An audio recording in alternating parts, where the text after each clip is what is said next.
अखिल भारतीय विद्यार्थी परिषद व मॉडर्न हायस्कूल व प्राथमिक विभाग यांच्या संयुक्त विद्यमाने आज 301 फुटी तिरंगा पदयात्रेचं आयोजन करण्यात आलं होतं। मॉडर्न हायस्कूलपासून ही तिरंगा पदयात्रा सुरुवात होऊन त्या ठिकाणी 7 रस्ता जगदंबा चौक आणि परत मॉडर्न हायस्कूल या ठिकाणी समारोप या यात्रेचा या ठिकाणी करण्यात आला होता।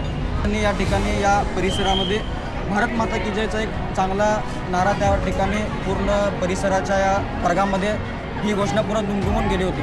त्यामुळे आजच 15 ऑगस्ट आहे की काय असा जल्लोष असा वातावरण सर्व नागरिकांमध्ये त्या ठिकाणी होतं आणि नागरिक देखील मोठ्या उत्साहाने या यात्रेचं स्वागत त्या ठिकाणी करतात।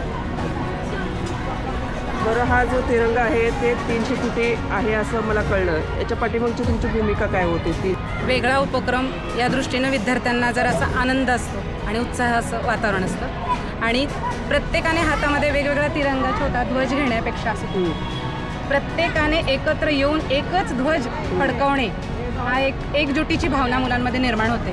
म्हणून एक अखंडतेचा भावना मुलांमध्ये निर्माण व्हावी ही भावना होती।